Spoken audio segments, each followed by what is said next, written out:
The Haunter of the Dark by H.P. Lovecraft.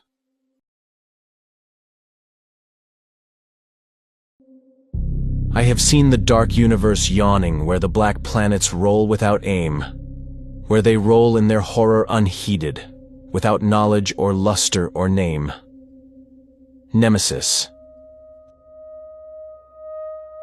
Cautious investigators will hesitate to challenge the common belief that Robert Blake was killed by lightning, or by some profound nervous shock derived from an electrical discharge.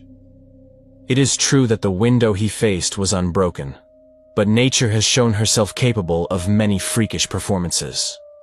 The expression on his face may easily have arisen from some obscure muscular source, unrelated to anything he saw, while the entries in his diary are clearly the result of a fantastic imagination aroused by certain local superstitions and by certain old matters he had uncovered. As for the anomalous conditions at the deserted church on Federal Hill, the shrewd analyst is not slow in attributing them to some charlatanry, conscious or unconscious, with at least some of which Blake was secretly connected. For after all, the victim was a writer and painter wholly devoted to the field of myth, dream, terror, and superstition, and avid in his quest for scenes and effects of a bizarre, spectral sort. His earlier stay in the city, a visit to a strange old man as deeply given to occult and forbidden lore as he, had ended amidst death and flame, and it must have been some morbid instinct which drew him back from his home in Milwaukee. He may have known of the old stories despite his statements to the contrary in the diary, and his death may have nipped in the bud some stupendous hoax destined to have a literary reflection. Among those, however, who have examined and correlated all this evidence, there remain several who cling to less rational and commonplace theories.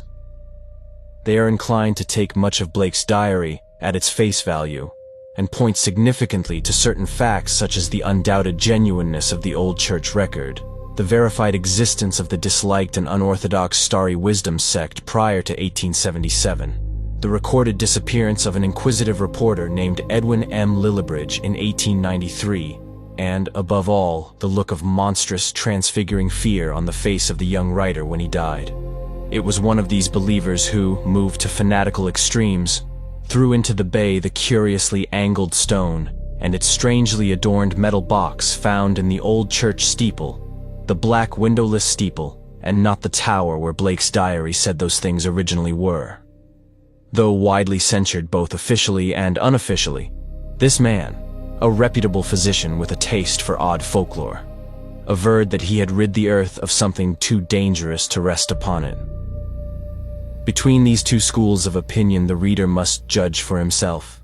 The papers have given the tangible details from a skeptical angle, leaving for others the drawing of the picture as Robert Blake saw it, or thought he saw it, or pretended to see it.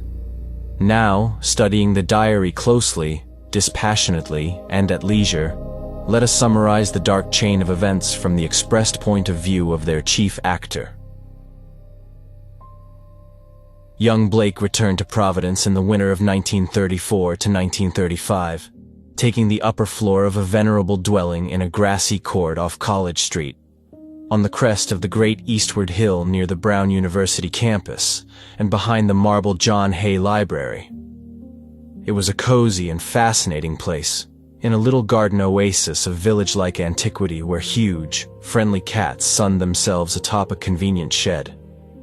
The square Georgian house had a monitor roof, classic doorway with fan carving, small paned windows, and all the other earmarks of early 19th century workmanship. Inside were 6-paneled doors, wide floorboards, a curving colonial staircase, white Adam period mantels, and a rear set of rooms 3 steps below the general level. Blake's study, a large southwest chamber, overlooked the front garden on one side, while its west windows, before one of which he had his desk, faced off from the brow of the hill and commanded a splendid view of the lower town's outspread roofs and of the mystical sunsets that flamed behind them. On the far horizon were the open countryside's purple slopes. Against these, some 2 miles away, rose the spectral hump of Federal Hill, bristling with huddled roofs and steeples whose remote outlines wavered mysteriously, taking fantastic forms as the smoke of the city swirled up and enmeshed them. Blake had a curious sense that he was looking upon some unknown, ethereal world, which might or might not vanish in dream if ever he tried to seek it out and enter it in person. Having sent home for most of his books, Blake bought some antique furniture suitable to his quarters and settled down to write and paint, living alone and attending to the simple housework himself. His studio was in a north attic room where the panes of the monitor roof furnished admirable lighting.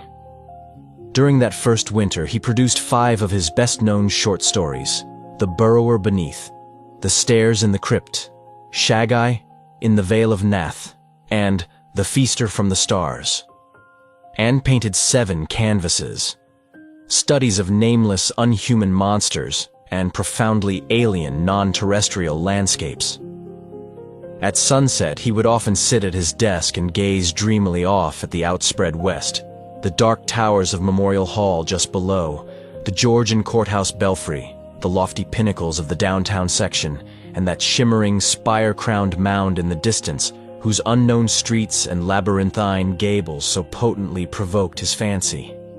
From his few local acquaintances, he learned that the far-off slope was a vast Italian quarter, though most of the houses were remnants of older Yankee and Irish days.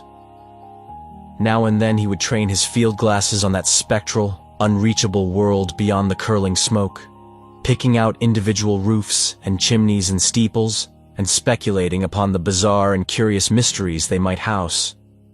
Even with optical aid, Federal Hill seemed somehow alien, half-fabulous, and linked to the unreal, intangible marvels of Blake's own tales and pictures.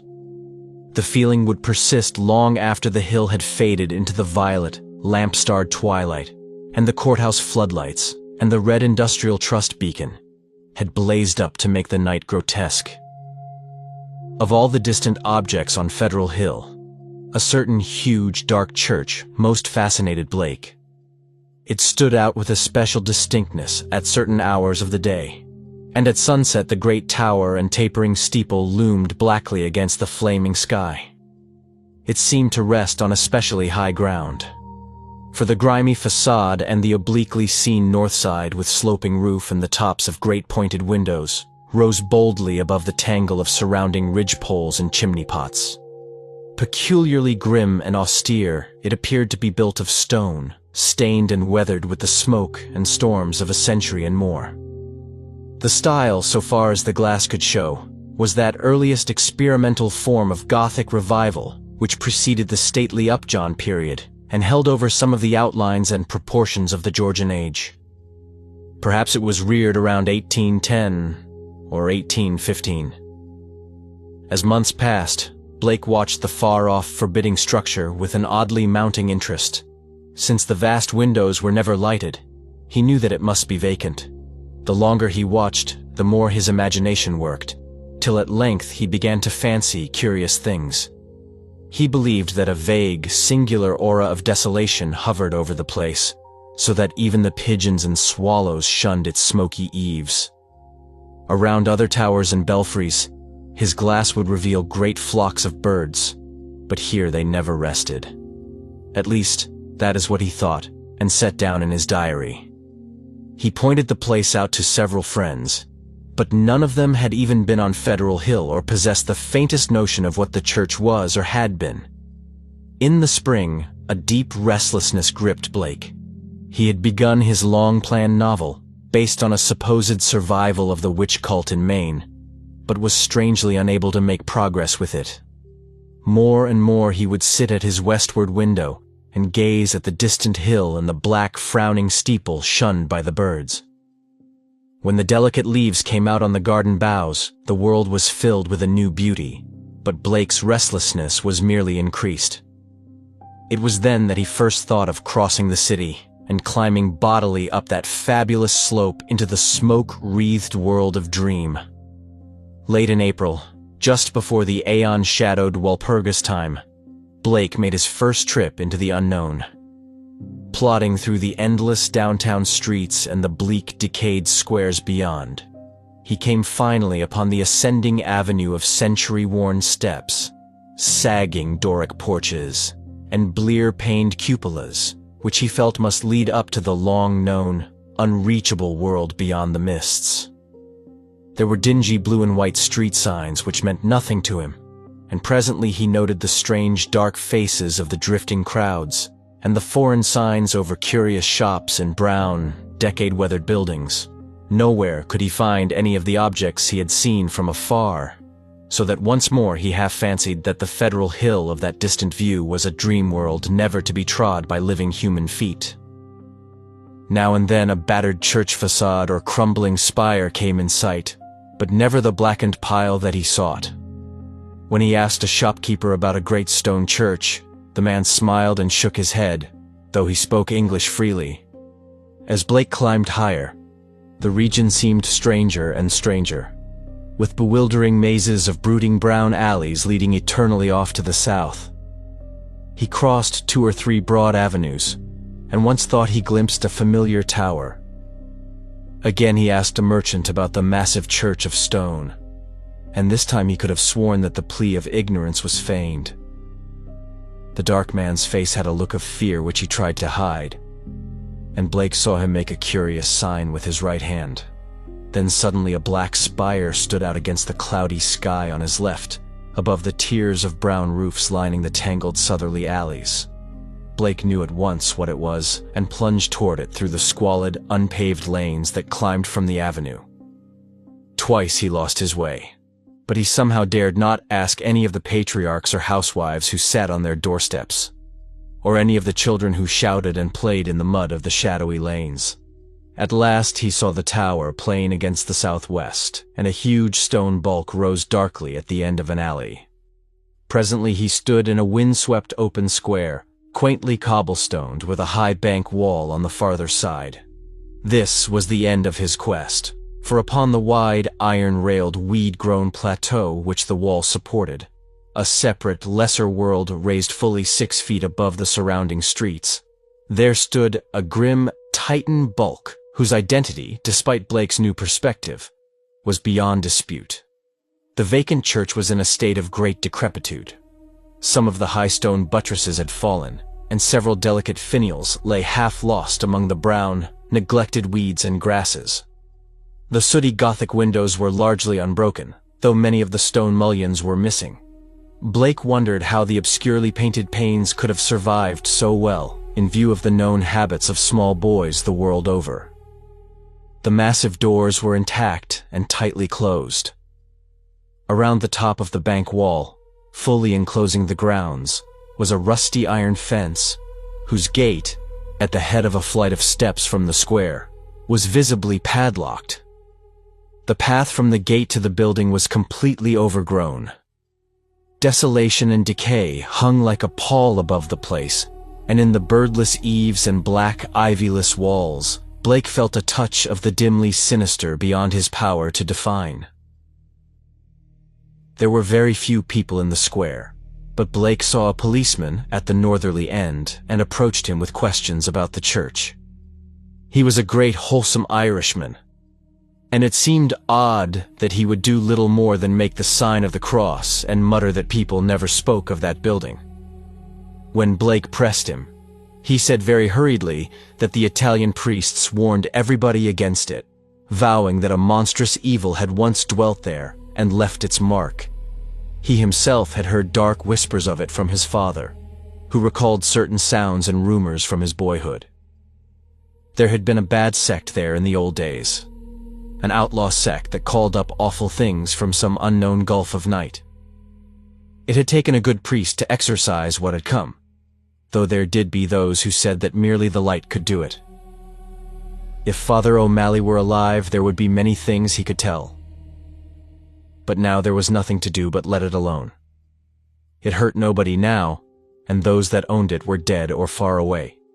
They had run away like rats after the threatening talk in 1777, when people began to mind the way folks vanished now and then in the neighborhood.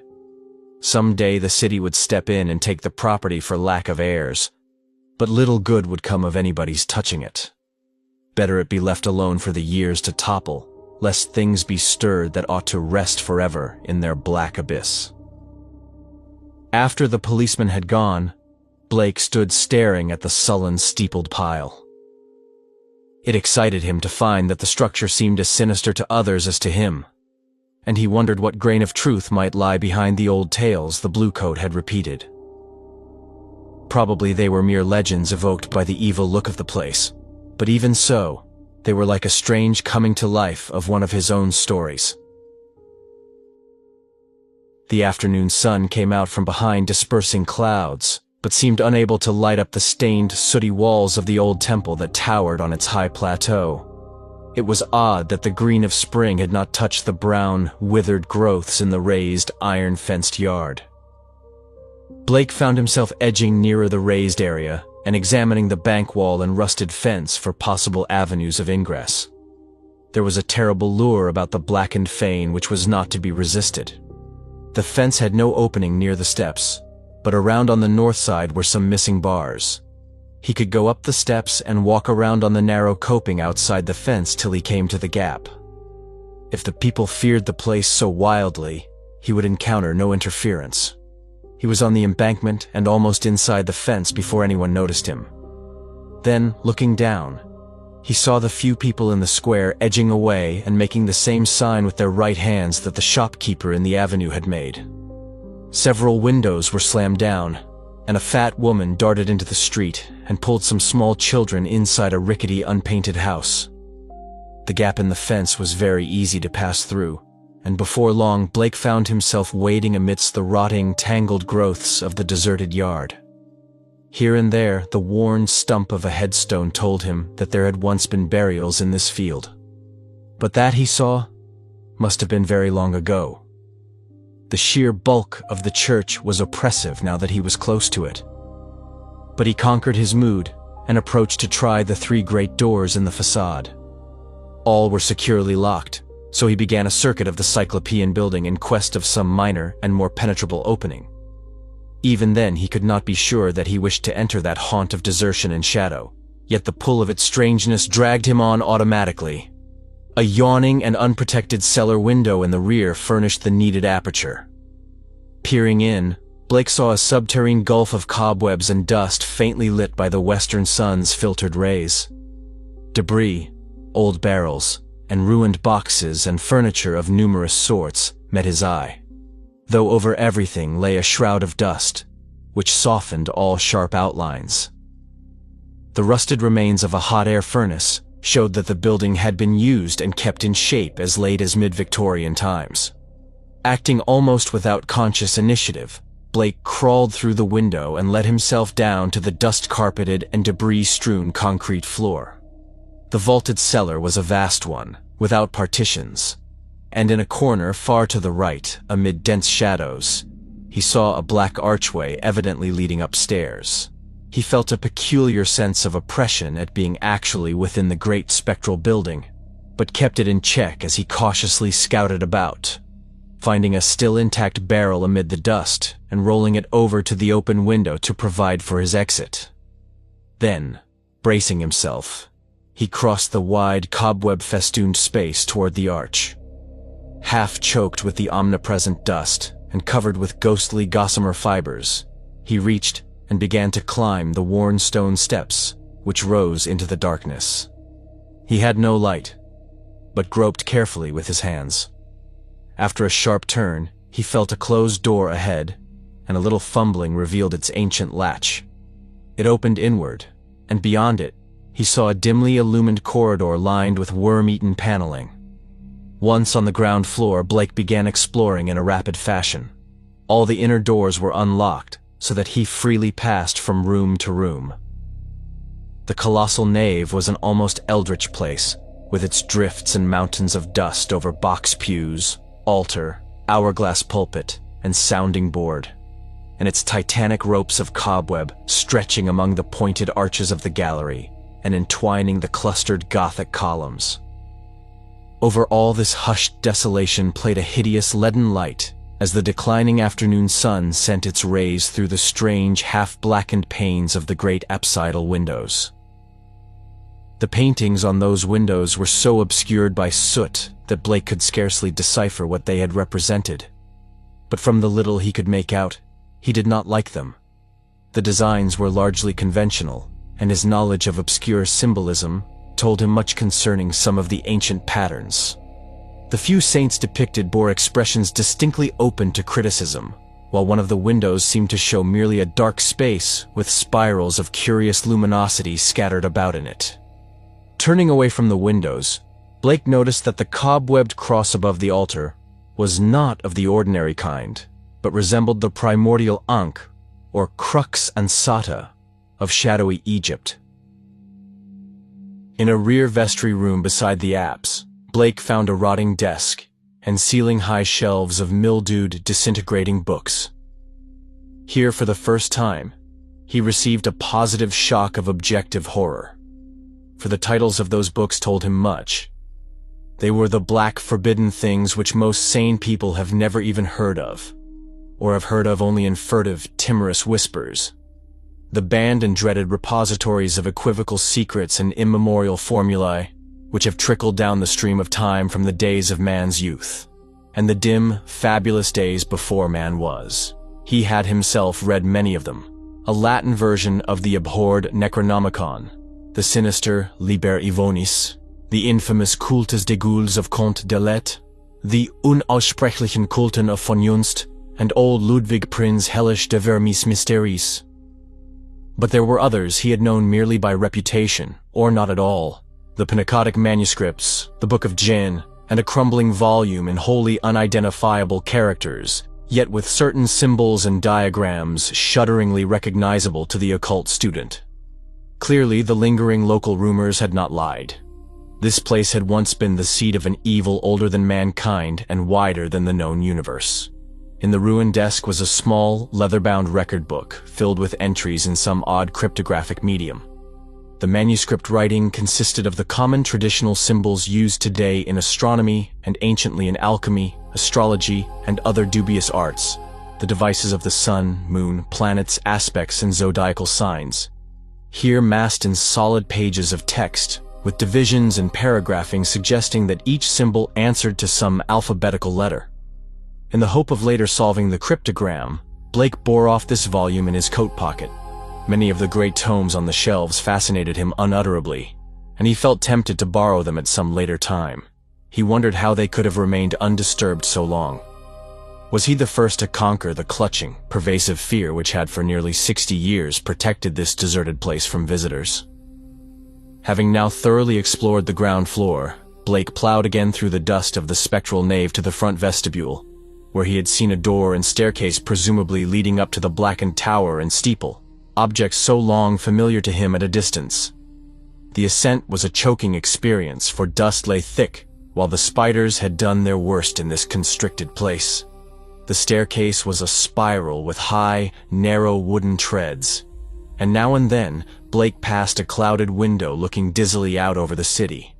Though he had seen no ropes below, he expected to find a bell or peal of bells in the tower whose narrow louver-boarded lancet windows his field glass had studied so often. Here, he was doomed to disappointment, for when he attained the top of the stairs he found the tower chamber vacant of chimes and clearly devoted to vastly different purposes. The room, about 15 feet square, was faintly lighted by 4 lancet windows, one on each side, which were glazed within their screening of decayed louver boards. These had been further fitted with tight, opaque screens, but the latter were now largely rotted away. In the center of the dust-laden floor rose a curiously angled stone pillar some 4 feet in height and 2 in average diameter, covered on each side with bizarre, crudely incised, and wholly unrecognizable hieroglyphs. On this pillar rested a metal box of peculiarly asymmetrical form, its hinged lid thrown back, and its interior holding what looked beneath the decade-deep dust to be an egg-shaped or irregularly spherical object some 4 inches through. Around the pillar in a rough circle were 7 high-backed Gothic chairs, still largely intact, while behind them, ranging along the dark-paneled walls, were 7 colossal images of crumbling black-painted plaster, resembling more than anything else the cryptic, carven megaliths of mysterious Easter Island. In one corner of the cobwebbed chamber, a ladder was built into the wall, leading up to the closed trapdoor of the windowless steeple above. As Blake grew accustomed to the feeble light, he noticed odd bas-reliefs on the strange open box of yellowish metal. Approaching, he tried to clear the dust away with his hands and handkerchief, and saw that the figurings were of a monstrous and utterly alien kind, depicting entities which, though seemingly alive, resembled no known life form ever evolved on this planet. The 4-inch seeming sphere turned out to be a nearly black, red-striated polyhedron with many irregular flat surfaces, either a very remarkable crystal of some sort, or an artificial object of carved and highly polished mineral matter. It did not touch the bottom of the box, but was held suspended by means of a metal band around its center, with 7 queerly designed supports extending horizontally to angles of the box's inner wall near the top. This stone, once exposed, exerted upon Blake an almost alarming fascination. He could scarcely tear his eyes from it, and as he looked at its glistening surfaces, he almost fancied it was transparent, with half-formed worlds of wonder within. Into his mind floated pictures of alien orbs with great stone towers, and other orbs with Titan mountains, and no mark of life, and still remoter spaces where only a stirring and vague blacknesses told of the presence of consciousness and will. When he did look away, it was to notice a somewhat singular mound of dust in the far corner near the ladder to the steeple. Just why it took his attention he could not tell, but something in its contours carried a message to his unconscious mind. Plowing toward it, and brushing aside the hanging cobwebs as he went, he began to discern something grim about it. Hand and handkerchief soon revealed the truth, and Blake gasped with a baffling mixture of emotions. It was a human skeleton, and it must have been there for a very long time. The clothing was in shreds, but some buttons and fragments of cloth bespoke a man's gray suit. There were other bits of evidence: shoes, metal clasps, huge buttons for round cuffs, a stick pin of bygone pattern, a reporter's badge with the name of the old Providence Telegram, and a crumbling leather pocketbook. Blake examined the latter with care, finding within it several bills of antiquated issue, a celluloid advertising calendar for 1893, some cards with the name Edwin M. Lillibridge, and a paper covered with penciled memoranda. This paper held much of a puzzling nature, and Blake read it carefully at the dim westward window. Its disjointed text included such phrases as the following: Professor Enoch Bowen, home from Egypt, May 1844. Buys Old Free Will Church in July. His archaeological work and studies in occult well known. Dr. Drown of Fourth Baptist warns against Starry Wisdom in sermon December 29, 1844. Congregation 97 by end of 45. 1846.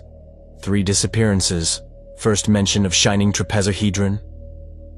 7 disappearances. 1848.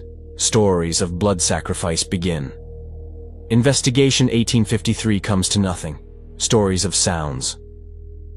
Father O'Malley tells of devil worship with box found in great Egyptian ruins. Says they call up something that can't exist in light. Flees a little light, and banished by strong light. Then has to be summoned again. Probably got this from deathbed confession of Francis de Feeney, who had joined Starry Wisdom in 49. These people say the Shining Trapezohedron shows them heaven and other worlds, and that the Haunter of the Dark tells them secrets in some way. Story of Orrin B. Eddy, 1857. They call it up by gazing at the crystal, and have a secret language of their own. 200 or more in Congregation 1863, exclusive of men at front. Irish Boys Mob Church in 1869 after Patrick Regan's disappearance. Veiled article in Journal March 14, 72, but people don't talk about it. 6 disappearances 1876, secret committee calls on Mayor Doyle. Action promised February 1877. Church closes in April. Gang. Federal Hill Boys threaten doctor and vestrymen in May. 181 persons leave city before end of 77, mention no names. ghost stories begin around 1880, try to ascertain truth of report that no human being has entered church since 1877. Ask Lanigan for photograph of place taken 1851. Restoring the paper to the pocketbook and placing the latter in his coat, Blake turned to look down at the skeleton in the dust. The implications of the notes were clear, and there could be no doubt but that this man had come to the deserted edifice 42 years before in quest of a newspaper sensation which no one else had been bold enough to attempt. Perhaps no one else had known of his plan. Who could tell? But he had never returned to his paper. Had some bravely suppressed fear risen to overcome him and bring on sudden heart failure? Blake stooped over the gleaming bones and noted their peculiar state. Some of them were badly scattered, and a few seemed oddly dissolved at the ends. Others were strangely yellowed, with vague suggestions of charring. This charring extended to some of the fragments of clothing. The skull was in a very peculiar state, stained yellow, and with a charred aperture in the top as if some powerful acid had eaten through the solid bone. What had happened to the skeleton during its 4 decades of silent entombment here, Blake could not imagine. Before he realized it, he was looking at the stone again, and letting its curious influence call up a nebulous pageantry in his mind. He saw processions of robed, hooded figures whose outlines were not human, and looked on endless leagues of desert lined with carved, sky-reaching monoliths. He saw towers and walls in nighted depths under the sea, and vortices of space where wisps of black mist floated before thin shimmerings of cold, purple haze. And beyond all else, he glimpsed an infinite gulf of darkness, where solid and semi-solid forms were known only by their windy stirrings, and cloudy patterns of force seemed to superimpose order on chaos, and hold forth a key to all the paradoxes and arcana of the worlds we know. Then, all at once, the spell was broken by an access of gnawing, indeterminate panic fear. Blake choked and turned away from the stone, conscious of some formless alien presence close to him and watching him with horrible intentness. He felt entangled with something which was not in the stone, but which had looked through it at him, something which would ceaselessly follow him with a cognition that was not physical sight. Plainly, the place was getting on his nerves, as well it might in view of his gruesome find. The light was waning too, and since he had no illuminant with him, he knew he would have to be leaving soon. It was then, in the gathering twilight, that he thought he saw a faint trace of luminosity in the crazily angled stone. He had tried to look away from it, but some obscure compulsion drew his eyes back. Was there a subtle phosphorescence of radioactivity about the thing? What was it that the dead man's notes had said concerning a shining trapezohedron? What anyway was this abandoned lair of cosmic evil? What had been done here, and what might still be lurking in the bird-shunned shadows? It seemed now as if an elusive touch of fetor had arisen somewhere close by, though its source was not apparent. Blake seized the cover of the long open box and snapped it down. It moved easily on its alien hinges, and closed completely over the unmistakably glowing stone. At the sharp click of that closing, a soft stirring sound seemed to come from the steeple's eternal blackness overhead, beyond the trapdoor. Rats, without question, the only living things to reveal their presence in this accursed pile since he had entered it.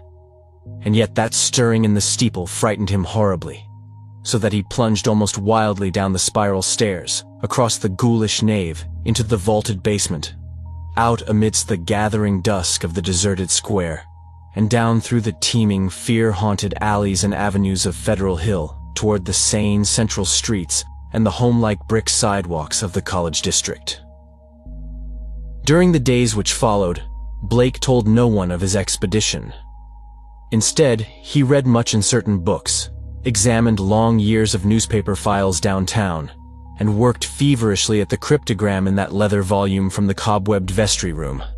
The cipher, he soon saw, was no simple one, and after a long period of endeavor, he felt sure that its language could not be English, Latin, Greek, French, Spanish, Italian, or German. Evidently, he would have to draw upon the deepest wells of his strange erudition. Every evening the old impulse to gaze westward returned, and he saw the black steeple as of yore amongst the bristling roofs of a distant and half-fabulous world. But now it held a fresh note of terror for him. He knew the heritage of evil lore it masked, and with the knowledge his vision ran riot in queer new ways. The birds of spring were returning, and as he watched their sunset flights, he fancied they avoided the gaunt, lone spire as never before. When a flock of them approached it, he thought, they would wheel and scatter in panic confusion, and he could guess at the wild twitterings which failed to reach him across the intervening miles. It was in June that Blake's diary told of his victory over the cryptogram. The text was, he found, in the dark Aklo language used by certain cults of evil antiquity, and known to him in a halting way through previous researches. The diary is strangely reticent about what Blake deciphered, but he was patently awed and disconcerted by his results. There are references to a haunter of the dark, awaked by gazing into the Shining Trapezohedron, and insane conjectures about the black gulfs of chaos from which it was called. The being is spoken of as holding all knowledge, and demanding monstrous sacrifices. Some of Blake's entries show fear lest the thing, which he seemed to regard as summoned, stalk abroad, though he adds that the streetlights form a bulwark which cannot be crossed. Of the Shining Trapezohedron he speaks often, calling it a window on all time and space, and tracing its history from the days it was fashioned on dark Yugoth, before ever the old ones brought it to Earth. It was treasured and placed in its curious box by the crinoid things of Antarctica, salvaged from their ruins by the serpent men of Eleusia, and peered at aeons later in Lemuria by the first human beings. It crossed strange lands and stranger seas, and sank with Atlantis before a Minoan fisher meshed it in his net, and sold it to swarthy merchants from nighted Chem. The pharaoh Nephron-Ka built around it a temple with a windowless crypt, and did that which caused his name to be stricken from all monuments and records.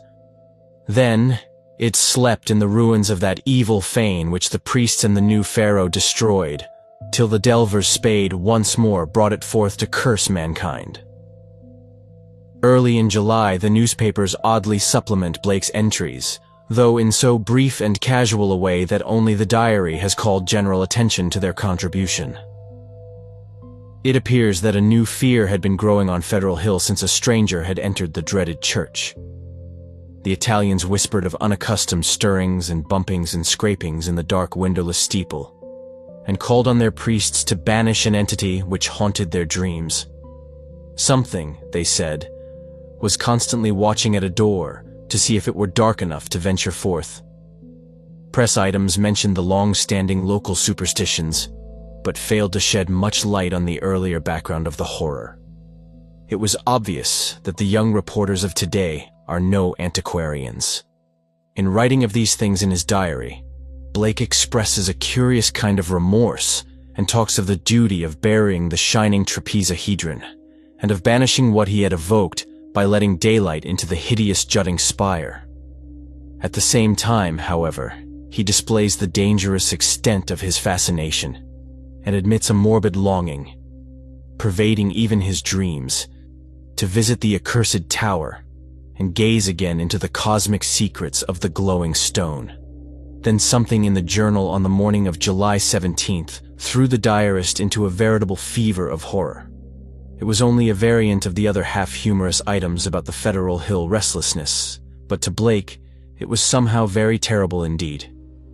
In the night, a thunderstorm had put the city's lighting system out of commission for a full hour, and in that black interval the Italians had nearly gone mad with fright.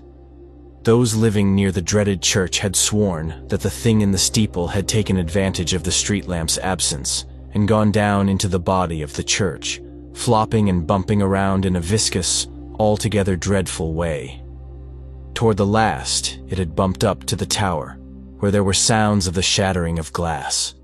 It could go wherever the darkness reached, but light would always send it fleeing.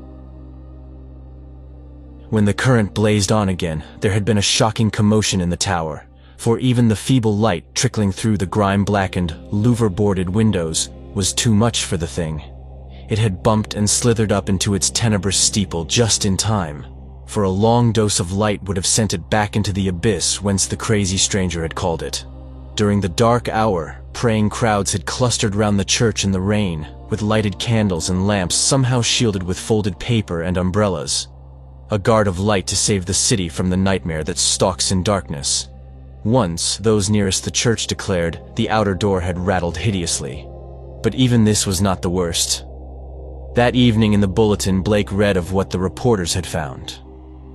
Aroused at last to the whimsical news value of the scare, a pair of them had defied the frantic crowds of Italians and crawled into the church through the cellar window after trying the doors in vain. They found the dust of the vestibule and of the spectral nave plowed up in a singular way, with bits of rotted cushions and satin pew linings scattered curiously around. There was a bad odor everywhere, and here and there were bits of yellow stain and patches of what looked like charring. Opening the door to the tower, and pausing a moment at the suspicion of a scraping sound above, they found the narrow spiral stairs wiped roughly clean. In the tower itself, a similarly half-swept condition existed. They spoke of the heptagonal stone pillar, the overturned Gothic chairs, and the bizarre plaster images. Though strangely enough, the metal box and the old mutilated skeleton were not mentioned. What disturbed Blake the most, except for the hints of stains and charring and bad odors, was the final detail that explained the crashing glass. Every one of the tower's lancet windows was broken, and 2 of them had been darkened in a crude and hurried way by the stuffing of satin pew linings and cushion horsehair into the spaces between the slanting exterior louver boards. More satin fragments and bunches of horsehair lay scattered around the newly swept floor, as if someone had been interrupted in the act of restoring the tower to the absolute blackness of its tightly curtained days. Yellowish stains and charred patches were found on the ladder to the windowless spire. But when a reporter climbed up, opened the horizontally sliding trapdoor, and shot a feeble flashlight beam into the black and strangely fetid space, he saw nothing but darkness, and a heterogeneous litter of shapeless fragments near the aperture. The verdict, of course, was charlatanry. Somebody had played a joke on the superstitious hill-dwellers, or else some fanatic had striven to bolster up their fears for their own supposed good. Or perhaps some of the younger and more sophisticated dwellers had staged an elaborate hoax on the outside world. There was an amusing aftermath when the police sent an officer to verify the reports. 3 men in succession found ways of evading the assignment, and the 4th went very reluctantly and returned very soon without adding to the account given by the reporters. From this point onward, Blake's diary shows a mounting tide of insidious horror and nervous apprehension. He upbraids himself for not doing something, and speculates wildly on the consequences of another electrical breakdown. It has been verified that on 3 occasions, during thunderstorms, he telephoned the electric light company in a frantic vein and asked that desperate precautions against a lapse of power be taken. Now and then, his entries show concern over the failure of the reporters to find the metal box and stone and the strangely marred old skeleton when they explored the shadowy tower room. He assumed that these things had been removed. Whither and by whom or what, he could only guess. But his worst fears concerned himself, and the kind of unholy rapport he felt to exist between his mind and that lurking horror in the distant steeple, that monstrous thing of night, which his rashness had called out of the ultimate black spaces. He seemed to feel a constant tugging at his will, and callers of that period remember how he would sit abstractedly at his desk and stare out of the west window at that far-off, spire-bristling mound beyond the swirling smoke of the city. His entries dwell monotonously on certain terrible dreams, and of a strengthening of the unholy rapport in his sleep. There is mention of a night when he awoke to find himself fully dressed, outdoors, and headed automatically down College Hill toward the west. Again and again he dwells on the fact that the thing in the steeple knows where to find him. The week following July 30th is recalled as the time of Blake's partial breakdown. He did not dress and ordered all his food by telephone. Visitors remarked the cords he kept near his bed, and he said that sleepwalking had forced him to bind his ankles every night with knots which would probably hold, or else waken him with the labor of untying. In his diary, he told of the hideous experience which had brought the collapse. After retiring on the night of the 30th, he had suddenly found himself groping about in an almost black space. All he could see were short, faint, horizontal streaks of bluish light, but he could smell an overpowering fetor and hear a curious jumble of soft, furtive sounds above him. Whenever he moved, he stumbled over something, and at each noise there would come a sort of answering sound from above, a vague stirring, mixed with the cautious sliding of wood on wood. Once his groping hands encountered a pillar of stone with a vacant top, whilst later he found himself clutching the rungs of a ladder built into the wall, and fumbling his uncertain way upward toward some region of intenser stench, where a hot, searing blast beat down against him.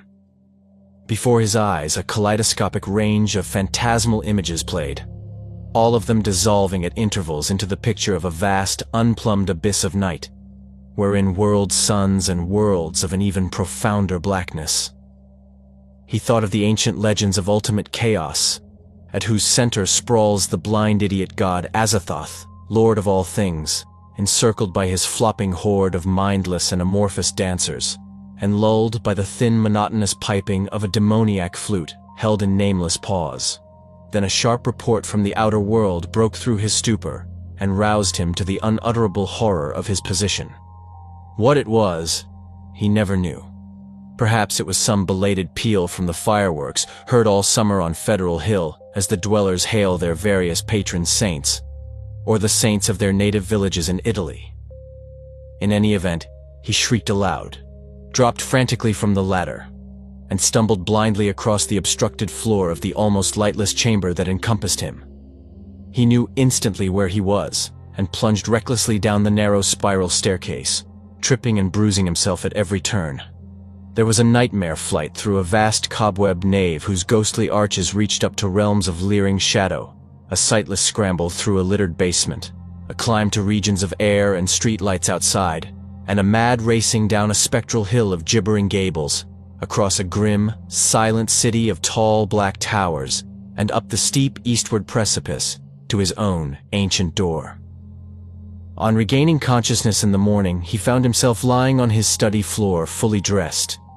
Dirt and cobwebs covered him, and every inch of his body seemed sore and bruised.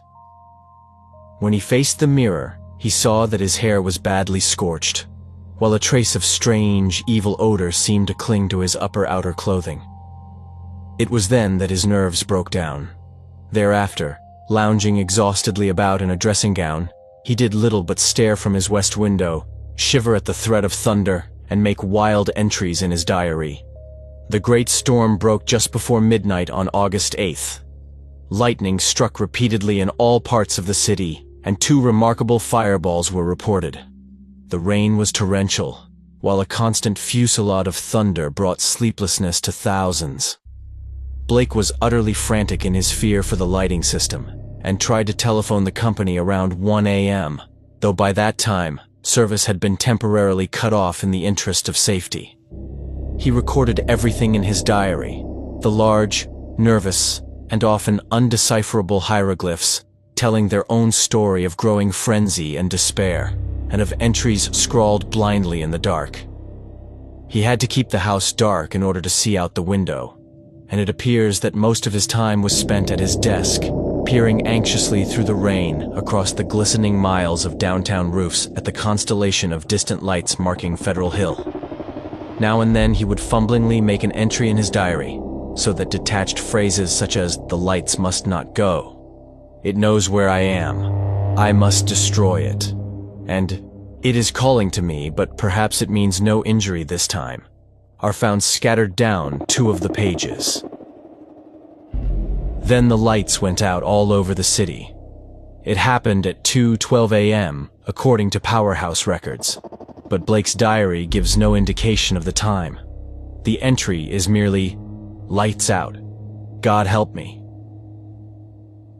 On Federal Hill, there were watchers as anxious as he, and rain-soaked knots of men paraded the square and alleys around the evil church with umbrella-shaded candles, electric flashlights, oil lanterns, crucifixes, and obscure charms of the many sorts common to southern Italy. They blessed each flash of lightning and made cryptical signs of fear with their right hands when a turn in the storm caused the flashes to lessen and finally to cease altogether. A rising wind blew out most of the candles, so that the scene grew threateningly dark. Someone roused Father Merluzzo of Spirito Santo Church, and he hastened to the dismal square to pronounce whatever helpful syllables he could.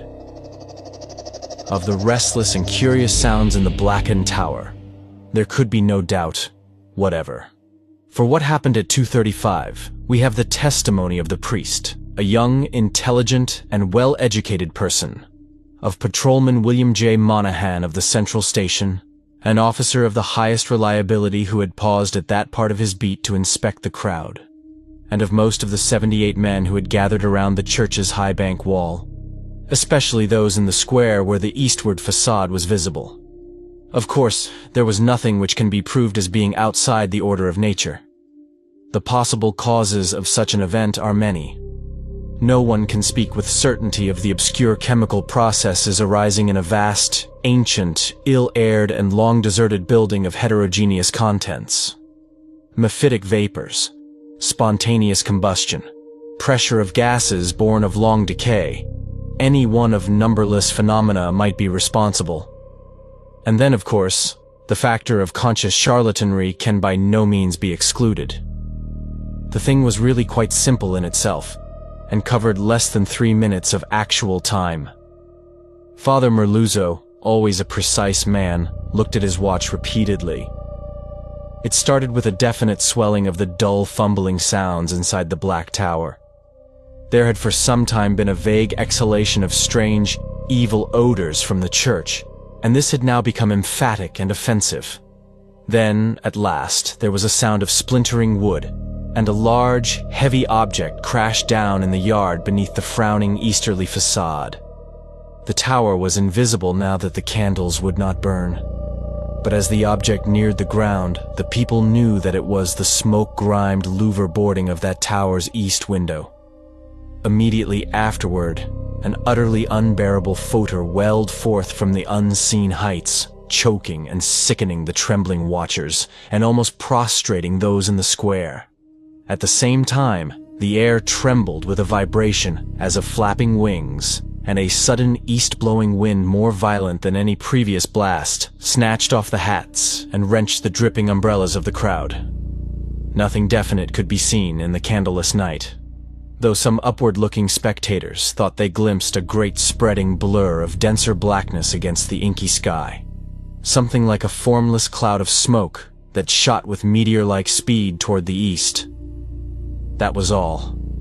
The watchers were half-numbed with fright, awe, and discomfort, and scarcely knew what to do, or whether to do anything at all. Not knowing what had happened, they did not relax their vigil, and a moment later they sent up a prayer as a sharp flash of belated lightning, followed by an ear-splitting crash of sound, rent the flooded heavens.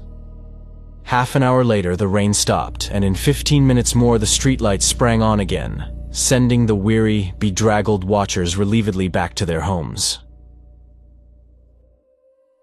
The next day's papers gave these matters minor mention in connection with the general storm reports.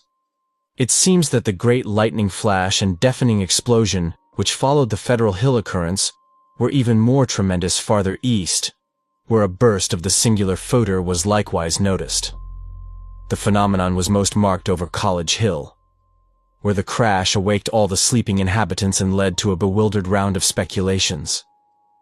Of those who were already awake, only a few saw the anomalous blaze of light near the top of the hill, or noticed the inexplicable upward rush of air which almost stripped the leaves from the trees and blasted the plants in the gardens. It was agreed that the lone, sudden lightning bolt must have struck somewhere in this neighborhood, though no trace of its striking could afterward be found.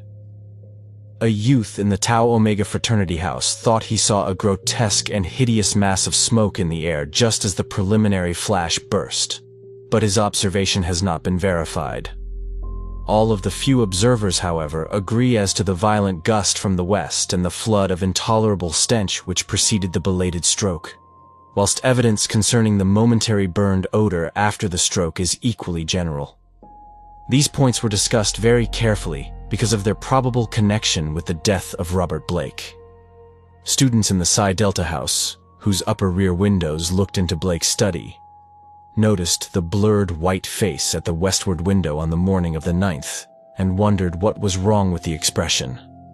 When they saw the same face in the same position that evening, they felt worried and watched for the lights to come up in his apartment. Later, they rang the bell of the darkened flat and finally had a policeman force the door. The rigid body sat bolt upright at the desk by the window, and when the intruders saw the glassy, bulging eyes and the marks of stark, convulsive fright on the twisted features, they turned away in sickened dismay. Shortly afterward, the coroner's physician made an examination, and despite the unbroken window, reported electrical shock, or nervous tension induced by electrical discharge, as the cause of death. The hideous expression he ignored altogether, deeming it a not improbable result of the profound shock as experienced by a person of such abnormal imagination and unbalanced emotions. He deduced these latter qualities from the books, paintings, and manuscripts found in the apartment, and from the blindly scrawled entries in the diary on the desk. Blake had prolonged his frenzied jottings to the last, and the broken pointed pencil was found clutched in his spasmodically contracted right hand. The entries after the failure of the lights were highly disjointed and legible only in part. From them, certain investigators have drawn conclusions differing greatly from the materialistic official verdict, but such speculations have little chance for belief among the conservative. The case of these imaginative theorists has not been helped by the action of superstitious Dr. Dexter, who threw the curious box and angled stone, an object certainly self-luminous as seen in the black windowless steeple where it was found, into the deepest channel of Narragansett Bay. Excessive imagination and neurotic unbalance on Blake's part, aggravated by knowledge of the evil bygone cult whose startling traces he had uncovered, formed the dominant interpretation given those final frenzied jottings. These are the entries, or all that can be made of them. Lights still out. Must be 5 minutes now. Everything depends on lightning. Yadeth grant it will keep up. Some influence seems beating through it. Rain and thunder and wind deafen. The thing is taking hold of my mind. Trouble with memory. I see things I never knew before. Other worlds and other galaxies. Dark. The lightning seems dark, and the darkness seems light. It cannot be the real hill and church that I see in the pitch darkness. Must be retinal impression left by flashes. Heaven grant the Italians are out with their candles if the lightning stops. What am I afraid of? Is it not an avatar of Nyarlathotep, who in antique and shadowy Kem even took the form of man? I remember Yugoth, and more distant Shagai, and the ultimate void of the black planets. The long winging flight through the void cannot cross the universe of light, recreated by the thoughts caught in the Shining Trapezohedron. Send it through the horrible abysses of radiance. My name is Blake, Robert Harrison Blake of 620 East Knapp Street, Milwaukee, Wisconsin. I am on this planet. Azathoth have mercy. The lightning no longer flashes. Horrible. I can see everything with a monstrous sense that is not sight. Light is dark, and dark is light. Those people on the hill. Guard. Candles and charms. They're priests. Sense of distance gone. Far is near, and near is far. No light, no glass. See that steeple, that tower, window, can hear. Roderick Usher am mad or going mad. The thing is stirring and fumbling in the tower. I am it and it is I. I want to get out. Must get out and unify the forces. It knows where I am. I am Robert Blake, but I see the tower in the dark. There is a monstrous odor. Senses transfigured. Boarding at that tower window, cracking and giving way. I Nyai. Eeg. I see it. Coming here, Hellwind. Titan blur. Black wings. Yog Sothoth save me. The three-lobed burning eye.